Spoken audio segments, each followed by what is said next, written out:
você chegou ao Espiritismo.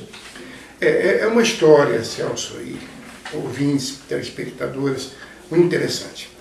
Porque eu sempre fui um espírito naturalmente religioso. Mas as religiões que eu conhecia, minha mãe era católica, né? A religião evangélica, eu tinha um amigo que era esoterista, eram religiões que tinham um discurso coerente para eles, mas que para mim careciam de coerência. Então eu me tornei materialista, me tornei ateu, e a minha formação filosófica era ligada ao marxismo, porque as religiões não me davam, né, as informações que eu achava necessárias para a compreensão da realidade. E quando eu encontrei, pela primeira vez, como você já me falou também, o Livro dos Espíritos, eu achei uma lógica tão bem articulada, tão cartesiana, no sentido de claro, de meridiano, que eu me rendi. O Livro dos Espíritos respondeu todas as dúvidas que eu tinha, e eu aí, porque de honestidade intelectual, li depois o Livro dos Médiuns, li o Evangelho em seguida, li a Gênesis e acabei lendo toda a codificação e depois as outras obras espíritas. Mas o que me levou ao Espiritismo foi a lógica da doutrina. Não foram fenômenos, eu não tenho nenhuma experiência com fenômenos, não foi a dor, que leva muita gente também ao centro espírita, foi realmente uma questão intelectual, uma curiosidade intelectual satisfeita. No meio espírita é muito comum a pessoa espírita dizer, bom, eu sei de onde vim, sei para onde vou, etc. Mas eu acho que isso não está muito bem explicado para a maioria dos espíritas. Né? Como você responderia a essas perguntas? Quem sou? De onde vim? O que estou fazendo na Terra e para onde vou? Essas são as magnas questões da filosofia e da religião. Desde o pensamento grego até os hindus, os egípcios, se perguntavam sobre essas coisas. E as respostas, as mais variadas, né? As profundas às vezes, e até às vezes as mais ingênuas, aquelas que vinham feitas, embrulhadas na mitologia, que também buscava responder a essas questões.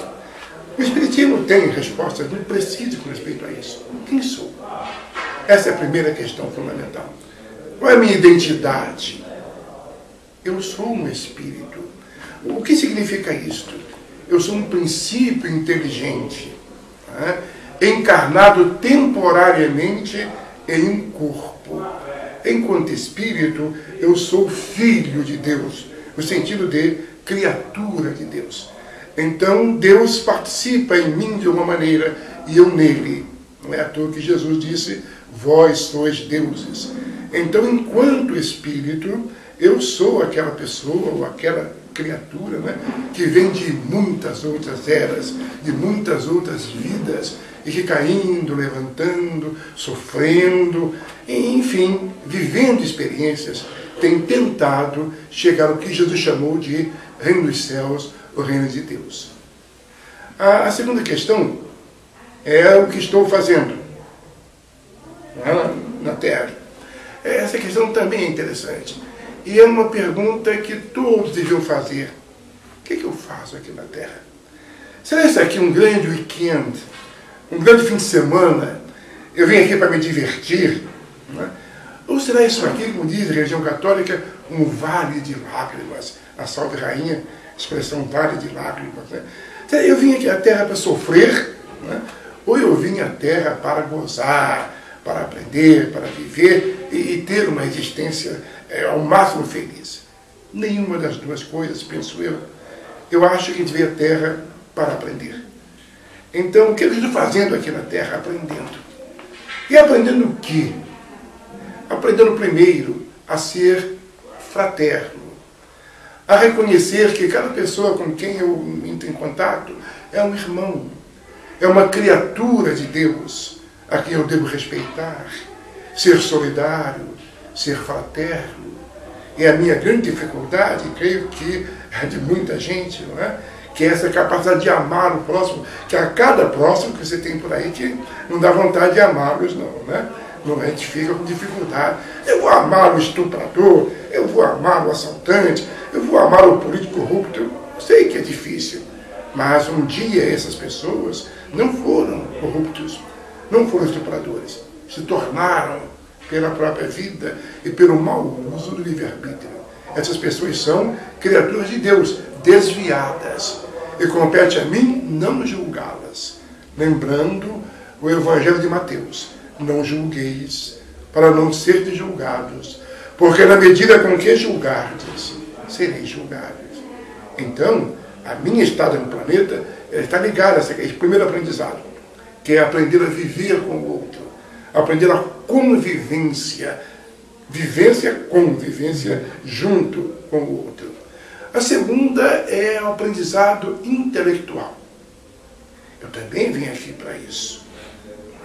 Quando eu reencarnei, eu tinha uma soma de conhecimentos, eu respondi à minha história espiritual, daquela ocasião em que eu comecei, simples e ignorante, até 1940, que foi quando eu nasci. Mas o conhecimento vai muito além disso.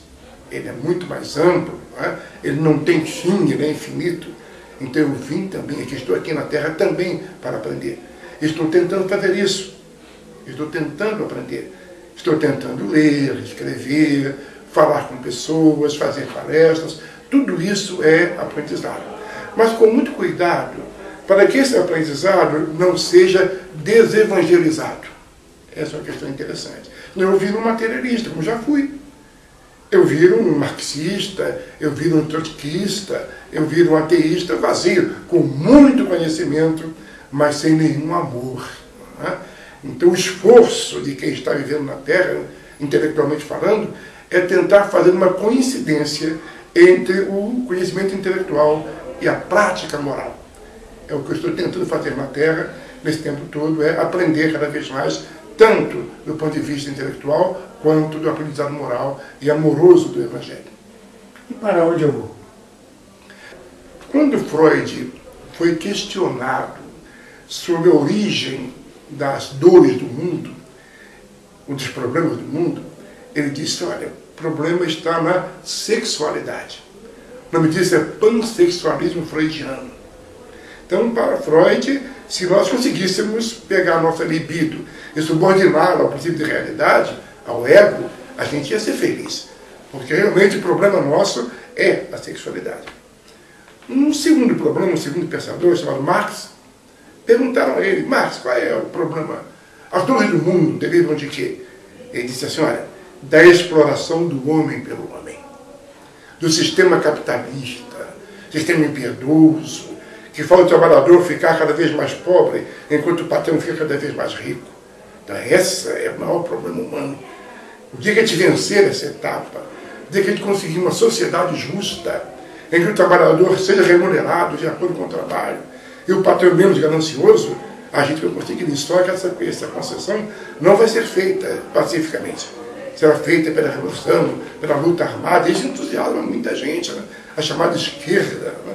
A pessoa da esquerda está muito desarmada com isso. Mas ambos estão enganados. Tanto Freud quanto Marx estão inteiramente enganados com respeito ao maior problema humano. O maior problema humano é a morte. Todos vamos morrer. Só não sabemos quando nem como, mas indubitavelmente, em um mundo de incertezas, só a morte é uma certeza.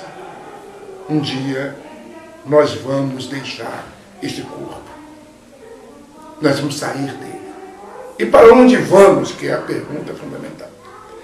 Se você perguntasse a um egípcio de há 3.800 anos para onde ele ia, diria que ia para o Amenti, que era o mundo espiritual dos egípcios, onde a alma viveria praticamente uma nova vida, semelhante à vida na Terra, e seria julgado pelos 42 juízes do tribunal de Osíris, que correspondia aos 42 mundos.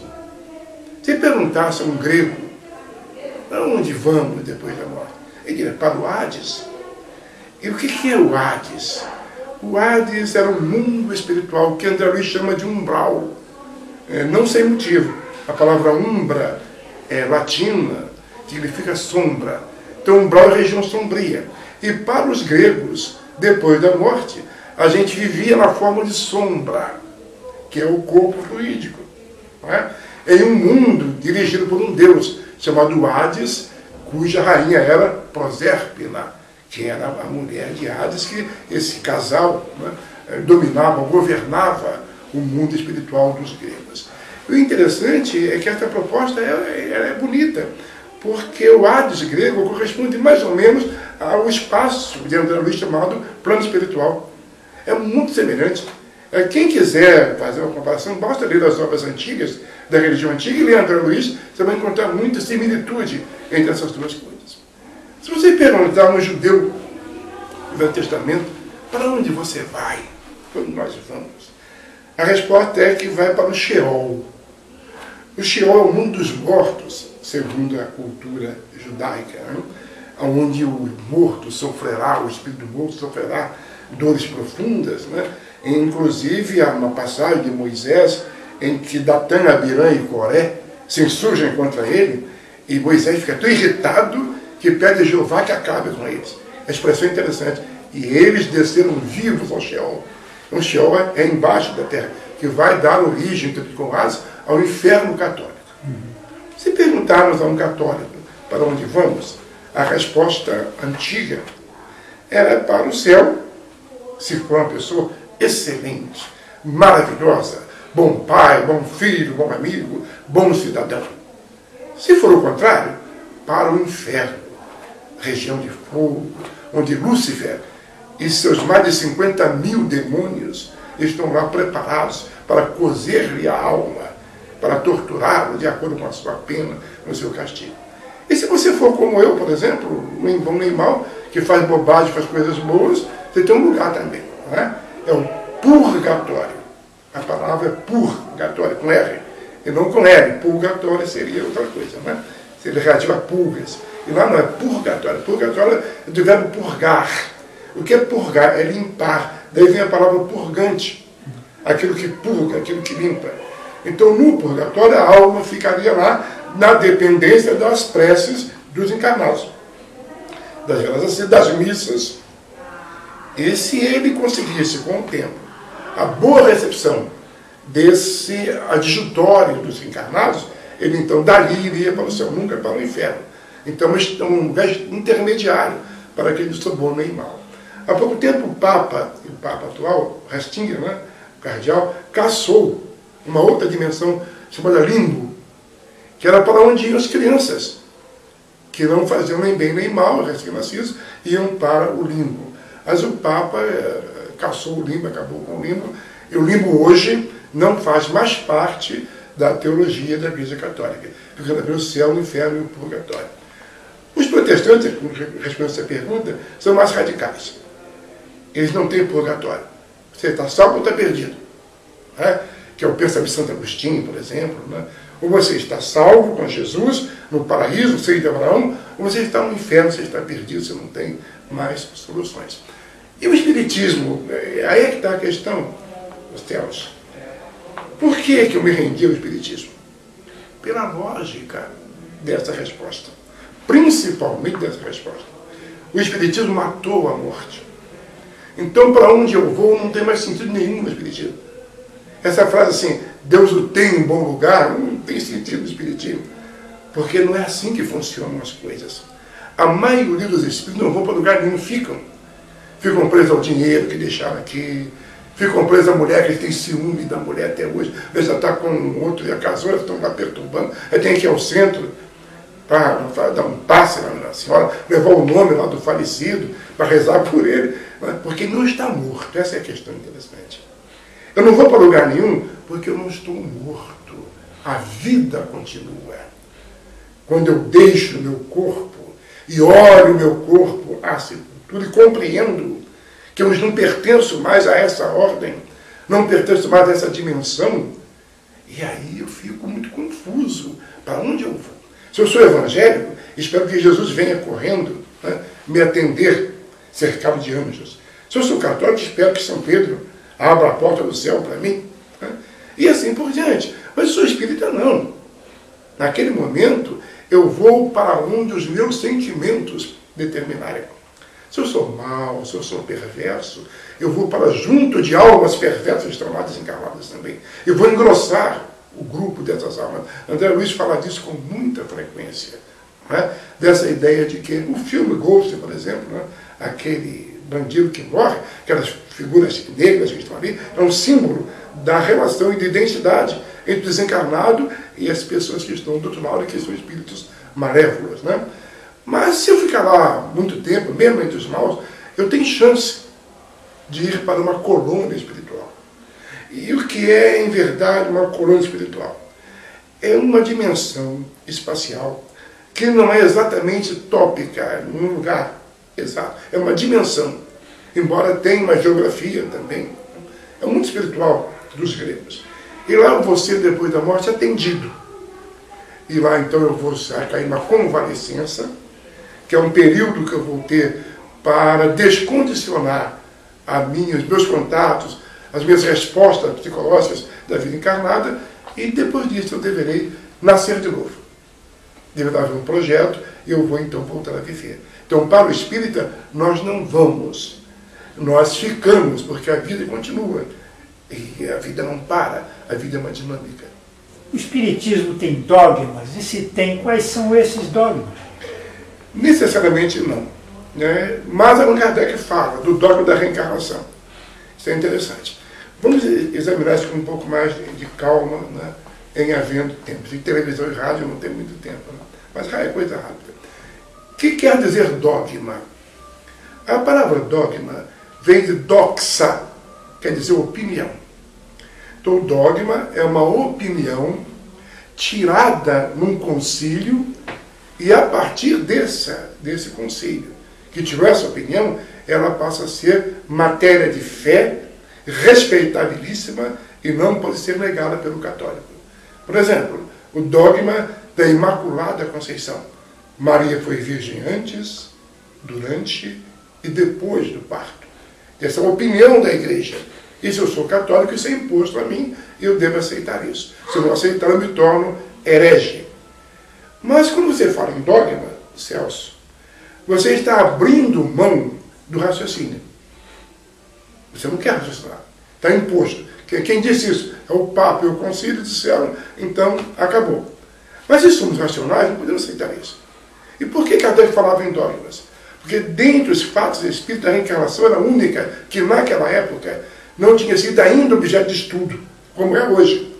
Através de técnicas, de registro de memória. Hoje, a reencarnação hoje é um fato incontestável, não é dogmático. É um fato até científico. Há autores americanos hoje que tratam a reencarnação de um ponto de vista realmente tecnológico e científico. Há um livro chamado 20 Casos Sugestivos de Reencarnação, que é um Ryan Stevenson, que é um livro técnico científico de reencarnação. Mas no tempo de Kardec, a reencarnação ainda era alguma coisa que estava ainda pouco estudada, pouco vista, pouco analisada. Tudo para chamar de opinião dos espíritos, daí a palavra dogma. Mas, em verdade, o próprio Kardec combate os dogmas. Há um livro chamado Gênese, que é um livro profundamente marcado por uma discussão antidogmática. Então, basicamente, não temos dogmas. Transição planetária. O mundo vai acabar, agora tem a predição maia. Os espíritas falam nessa transição em que é exemplo do que aconteceu com os exilados de Capela para a Terra, haveriam os exilados da Terra para outros planetas, e a Terra somente seria habitada nessa transição por espíritos bons. Fala um pouco sobre isso. Muito bem, vamos ver então um pouco de calma. Né? Vejamos, isso está ligado à teoria da evolução. Nós espíritas somos evolucionistas. A gente crê na evolução, no progresso. E Darwin, que é o papa da evolução, ele defendeu a tese de que os corpos orgânicos evoluem, que o homem não nasceu pronto, como na teoria bíblica de Adão e Eva, mas que é lá da molécula primitiva, lá do caldo primordial, que nos fala o Parim, cientista russo que cuida disso, né? Ele nos diz com clareza que a evolução se processou desde as formas mais simples para as formas mais complexas. Agora, o problema interessante é que Darwin, por não ser, claro, não tem espírita, embora tivesse um amigo espírita, chamado Russell Wallace, que era amigo de Darwin, era espírita, mas o Darwin não era. Ele não levou essa questão para o espírito.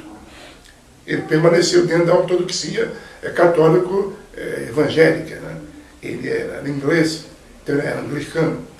E por essa religião não existe evolução. E por que não existe evolução? Porque quando você desencarna, você vai para o céu ou para o inferno. E o céu e o inferno são eternos. Então parou ali. Cessou ali. Então se você desencarna, sabe, tentando aprender inglês, por exemplo, tentou, acabou, não aprendeu naquela encarnação, naquela experiência, você vai para o inferno e não aprende nunca mais. Porque acabou ali a sua evolução. Então a sua bondade, o seu amor, a sua ternura, acabam todas no céu ou no inferno. Para sempre, eternamente. O Espiritismo vem dizer que não é assim. Que se a vida continua, também continuam os afetos, também continuam as paixões, também os vícios, e também continua o conhecimento intelectual, este aprendizado.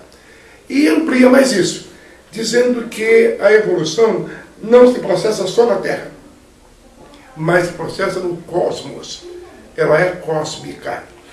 E diz mais, diz que existem vários planetas, centenas, milhares, milhões, e todos eles, ou grande parte deles, é habitada.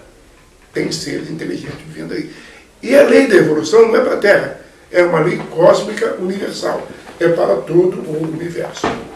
Então, como o animal, o vegetal, o mineral e o homem passam por evolução, também os planetas passam por evoluções. E as evoluções são marcadas, claro, pela consciência divina, pelo planeta, pelo projeto divino, pelo plano divino. E por esse plano divino, cada mundo passa por etapas evolutivas. E o final de uma etapa dessa significa não o fim do planeta, mas o fim daquela evolução, daquela civilização que se extinguiu, que alguns avançaram, outros não. Então é uma seleção natural. Jesus chama de separar o joio do trigo. É o momento em que um planeta evoluiu o suficiente, né, para que ela possa passar para um outro degrau mais avançado, mas que nem todos evoluíram com o planeta. E ficaram alguns que não evoluíram o suficiente para acompanhar. Estes são, então, exilados. Daí o livro de Garmon, Exilado de Capela, Emmanuel também tem essa tese em A Caminho da Luz, aqueles espíritos que vão perturbar o novo planeta, a nova ordem planetária, são afastados, não para sempre. São afastados com duas finalidades. Primeira finalidade, reequilibrar-se, reestruturar-se, rever seus pontos de vista no outro planeta menos evoluído e ajudar a evolução daquele planeta. Então isso é uma coisa muito interessante, bonita. Deu o nome transição planetária. Por isso é que o planeta passa de uma situação para outra. No caso da Terra, a gente é um mundo de provas e de expiações. Estamos caminhando para um mundo de regeneração. E é um livro do Divaldo chamado Transição Planetária, Manuel Filomeno de Miranda, que nos conta a quantas anda a transição da Terra, comandada por Jesus. E ele é que nos diz que estão encarnando na Terra espíritos vindos das Pleiades, lá de constelações distantes, longínquas, colaboradores do Cristo, que vieram para a Terra com uma finalidade, com uma ideia, né, de nos ajudar num momento difícil da transição. Isso está lá no livro, já sugiro a quem está me ouvindo, né, ou me vendo, que a gente falou na televisão, que procure esse livro. Ele é interessantíssimo, já tem 5 edições dele. Um livro assim, bastante lido. Essa ideia de que estão reencarnando na Terra esses espíritos. Porém, não corresponde ao que se chama criança índigo, criança cristal. Não é essa a questão, não. O problema agora é um pouco colateral, mas não é exatamente igual. Estão reencarnando na Terra 2 tipos de espíritos. Aqueles que estão tendo a última oportunidade de continuar na Terra, de aproveitar essa oportunidade. E aqueles que estão nascendo para formar a nova Terra, para criar uma nova medicina, ou próprio Emmanuel, dizem, já reencarnou, dizem que está em São Paulo. Uma nova educação, uma nova engenharia, uma nova química, uma nova física. Então são espíritos já avançados, bastante, que quando são pequenos, são marcados por uma espécie assim de precocidade, né? São crianças geniais. Agora, nem todas são boas. Isso vai depender muito agora da educação que elas tiverem. Ser uma criança índiga não quer dizer ser uma criança maravilhosa, cristianizada, não. É uma criança superdotada. Quer dizer, um espírito que tem condições para fazer o bem ou fazer o mal. Então vai depender da maneira como nós, educadores, eu me incluo, como professor, como educador, vamos tratar dessas crianças. O que vamos oferecer a elas. Não é? O que a ciência está para oferecer a essas crianças em termos de uma terra mais fraterna, mais humana, para educá-las melhor. E muitas delas têm um pendor natural para o bem. Eu acredito até que esse caso do Emmanuel, que segundo as pessoas estão muito ligadas ao Chico, ele já teria reencarnado em São Paulo, e será um líder religioso. Você imagina uma liderança, não é? do Emmanuel. E assim outros espíritos estão também, que vão reencarnar na Terra, já estão reencarnando. Os antigos filósofos, Platão, Sócrates, Aristóteles, Heráclito de Éfeso, Empédocles de Agriento, estão renascendo na Terra. Uma elite intelectual, porque essa Terra nova vai carecer de quê? De elementos novos, novas ideias. E essas novas ideias vão formar, se chama no Apocalipse, a Nova Jerusalém, ou a Nova Terra, ou a Terra reformada. Clonagem, anencéfalos, espíritos reencarnam por esse processo? Como é isso na visão espírita? Isso é um desafio para os conservadores. Não é? O conservador é aquela pessoa que ela pensa por sistemas fechados. E quando alguma coisa bate contra o sistema fechado, ela acusa essa pancada como uma espécie de heresia, não é? Uma espécie de coisa assim que não devesse ser cuidado, ser tratado. Mas o próprio Manuel Filomeno, no livro dele, fala sobre criança, fecundação in vitro, barriga de aluguel, de maneira bastante positiva. Há espíritos ali também. Há também espíritos ali. Nada há no plano espiritual, em relação à Terra, que possa ser carente de sentido. Então, se está acontecendo alguma coisa na Terra, é porque essa coisa antes já foi vista e conhecida no plano espiritual. Mais ou menos em 36 para 40, né, que André Luiz começa a escrever, ele fala em televisão, no mundo espiritual, que aqui na Terra estava caindo em processo evolutivo. Falam as pessoas que estão ligadas ao pensamento de Sheila, de Grosso, que a Sheila trazia para as sessões de cura e de terapia aparelhos sofisticadíssimos no plano espiritual, que nós agora estamos tendo aqui, quem sabe. Então a ciência da Terra, ela nasce primeiro no plano espiritual. Não é uma coisa que nasce assim, à la volonté, falavam os franceses, né? Assim, à toa. Não, há todo um projeto, há toda uma estrutura necessária para a compreensão disso. Então, todos esses fenômenos que até nos chocam, a barriga de aluguel, a fecundação in vitro, e tantas outras coisas que a ciência, órgãos, transplantes de órgãos, né? Tudo isso é feito com a permissão dos grandes espíritos que comandam a evolução da Terra, chefiados por Jesus. E a questão da anencefalia é outra questão interessante, né? Eu tenho a impressão de que a gente sabe muito pouco sobre o mundo da vida espiritual. Muito pouco. Mas o Espiritismo, tudo bem. O Espiritismo veio para nós, para nos atender naquilo que podemos saber, e não no saber total. O Espírito trouxe para a gente uma medida da nossa compreensão, não mais. Tanto é que a codificação, ela tem ideias gerais que o nosso, André Luiz, Emmanuel, vão desenvolver. Vamos desenvolver. Por exemplo, quando você vai falar em nosso lar, com caldinho fluídico, né? Casamentos, casa, bônus, hora, não está em Allan Kardec isso. Mas está como possibilidade. Então, para aquela época, a codificação se apresentava como aquilo que era possível para a nossa compreensão. Então, muita coisa fora da nossa compreensão. A leitura tanto de Emmanuel quanto de André Luiz, principalmente, revelam coisas que você queria expressar assim. A linguagem nossa não é capaz de revelar a vocês. E a de vocês não é capaz de compreender. É um termo de linguagem. A linguagem é a expressão da cultura. E como a nossa cultura ainda é de mundo de provas e expiações, muitas verdades ficam colocadas à parte. E nesse caso, a anencefalia é um caso típico. Não é? Nós sabemos que há um sentido, não haveria esse nascimento. Não é?